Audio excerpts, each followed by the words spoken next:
bored of the life in the city of gold. He'd left and let nobody know.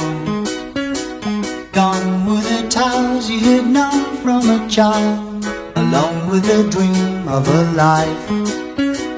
He travelled the wide open road, the blinkered arcade, in search of another to share in his life.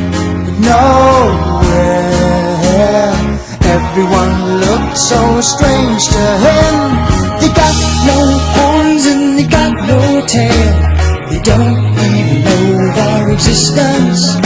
Am I wrong to believe in the city of gold that lies in the deep distance? He cried and wept as they led him away to a cage. Beasts that can talk read the sign. The creatures they pushed and they prodded his frame and questioned his story again. But soon they grew bored of their prey, the beast that can talk, more like a freak or publicity stunt. Oh, no. They got no horns and they got no tail. They don't even know of our existence. Am I wrong to believe in the city of gold that lies in the deep distance? He cried and broke down the door of the cage and marched on out. He grabbed the creature by the scruff of his neck, pointing out, live on the bounds of your weak imagination. Lie the noble towers of my city, bright and gold. Let me take you there and show you a living story. Let me show you others such as me.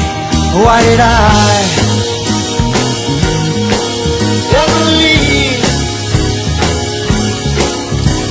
They got no horns and they got no tail. They don't even know of our existence. Am I wrong to believe in the city of gold that lies in the deep distance? He cried and wept.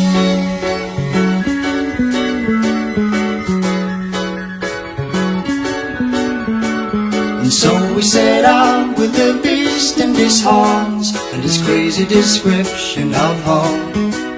After many days' journey we came to a peak where the beast gazed abroad and cried out. We followed his gaze and we thought that maybe we saw a spire of gold. No, a trick of the eye, that's all. But the beast was gone and a voice was heard. They got no horns and they got no tail. They don't even know of our existence. Am I wrong to believe in the city of gold that lies in the deep distance?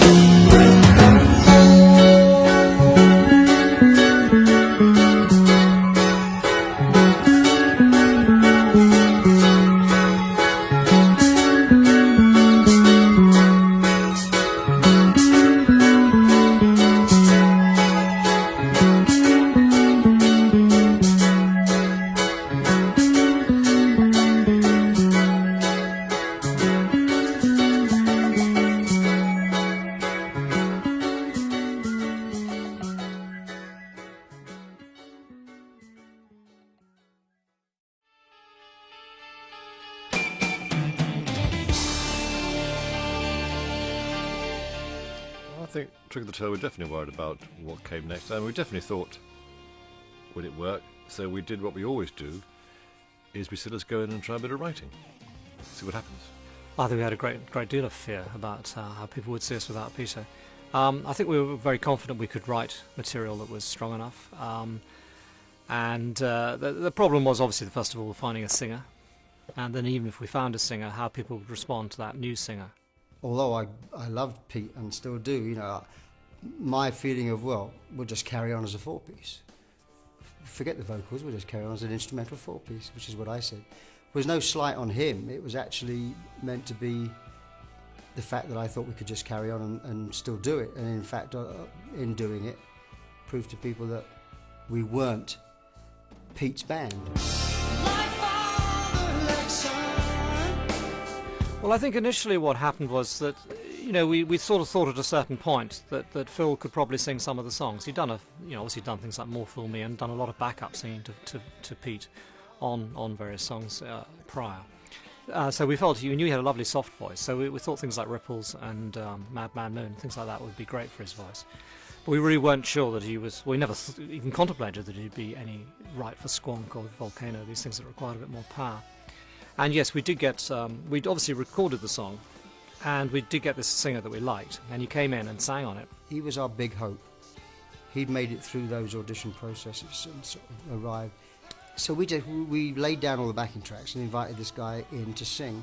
Squonk was the first one, and it was plainly the wrong key for the guy. So there was no way he was going to sound good. And so then Phil said, "Let me have a try at it," because I think the rather sort of the crunchy voice that Peter had, that cracks a bit, you know, that side of the voice, Phil hadn't really got or done yet. But he had a go at it, and it sounded good. That was probably I think the turning point, really.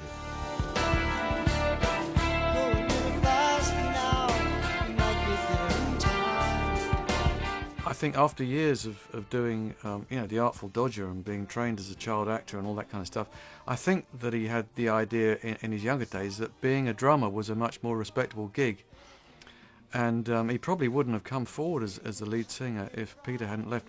But then, in the old days, Pete and Phil used to twin vocals a lot of the time, and it used to sound like a kind of automatic double track, because they had a similar kind of edge to their voices. I mean, different singers, of course, both very soulful in different ways.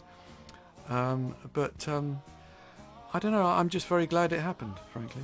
They got no horns and they got no tail. They don't know of our existence. And then we went through the songs one by one, knocking them off, really. And we finished the album. I don't know how long it took, a couple of weeks probably. Finished the album and said, right, that's it. Now let's find a singer to go and take it on the road, So we went again through a very half-hearted audition process. And really we didn't do it seriously. We just thought we'd find a singer, and then we realised once we started looking that we were just doing the same thing we'd just done. So my first wife, I believe, suggested, why don't you do it? And I kind of, the whole idea of coming out from behind the drum kit appalled me, really. But as I'd done the album, there didn't seem to be much alternative. So I think the fact that we've got Bill Bruford at that point, was an important addition for us. So, a drummer that Phil understood, that knew and liked, and felt could do the job. So the kind of whole package sort of happened all in one go like that, really. I think it's pretty rare that a band has got that ability to be able to, as I say, within the ranks, have someone that could just follow on that professionally. It was just a lot of luck involved in it, that we had a singer who was good enough in the band to take over from Peter, and for that reason that I think the fans had no trouble, considering Phil as the man. On your left and on your right, crosses are green, the crosses are blue. Your friends didn't make it through. I remember Trick of the Tail, we had a brief. We said, let's try and be a bit more instrumental. Because we thought, some of our strongest passages in the past, without Peter, were instrumental moments. But of course, as always, you have no control, and it's a heavily vocal album.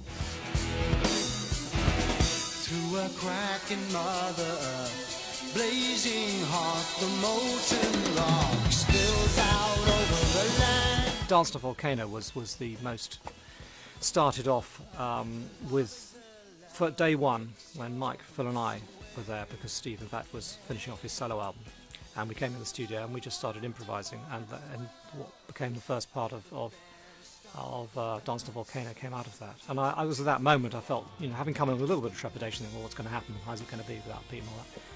We wrote that and I thought, this is great, I'm really excited by this, and I think it set us off in a really good direction. It kind of embodied all that Genesis did well, which was quite majestic, powerful stuff, interesting rhythms, good melodies. It's like an AR man, don't I? But it's actually, no, it did. I think Volcano really, the intro had a drama and excitement, and if you'd heard it, you'd kind of go, oh, what's that? That sounds great. But on a song like, for example, Entangled, which was Steve had come in with this really nice sort of guitar bit, and it happened to be in 3/4, and I had this chorus that was sort of hanging around. I hadn't got any home for it, which was in 3/4 as well. So we tried the two together, and it worked really well. And it kind of, what Steve had written really didn't have a chorus. It needed something to kind of lead you to it. So it was sort of, if we can help you, we will, that bit. I had this sort of split. I'd written on the piano, in fact, and I'd transferred it to guitar, and with the voice then singing what the piano used to play, which is kind of like the way the chords changed, produced quite a nice sort of harmony piece, I think, and it makes for, I think Entangle's one of my favourite songs on the album. I think it makes for a very strong combination with a lyric written by Steve, which I think works really well as well.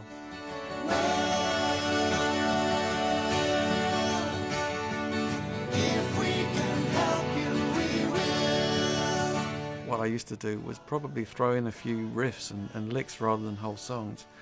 Although there was Entangled and there was Los Endos and the outro of, what was it, Dance on a Volcano, those sort of things, you know, I'd sort of kick in with those ideas. But I'd just come off the back of having done a solo thing, so I was fairly dry of ideas, and I was having to think on my feet, and it wasn't really until the following album, Wind and Wuthering, that I'd amassed a lot of stuff to throw at everybody.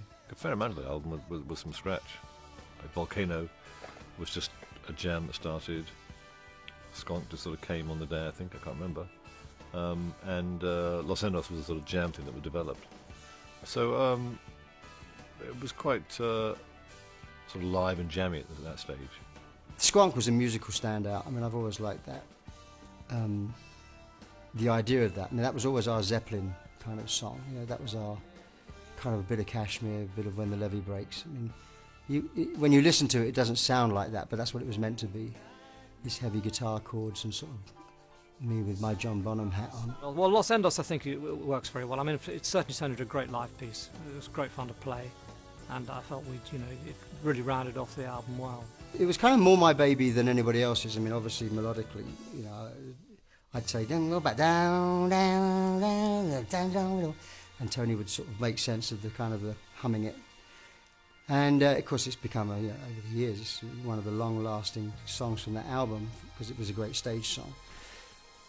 And then we reprised Squonk at the end of it because that was kind of gave the album a bit of a bookends feel. So that's always been one of my favourite things on the record, Los Endos. I think Los Endos, in a way, is quite a special track, and it's becoming more and more special in my mind as time goes on, actually, because not many bands do a sort of what I call a 7-minute instrumental with a sort of jazzy feel. And we're still playing it.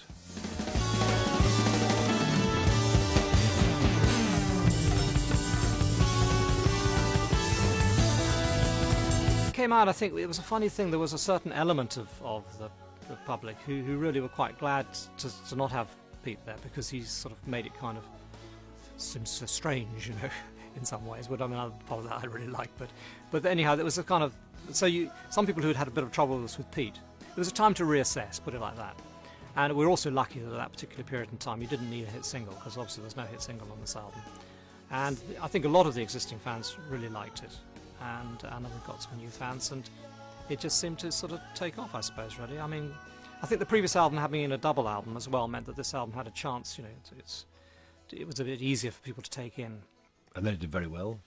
And I think a lot of people had a reappraisal of Genesis too, actually. I think people who hadn't liked us heard a slightly different sound and gave us another chance.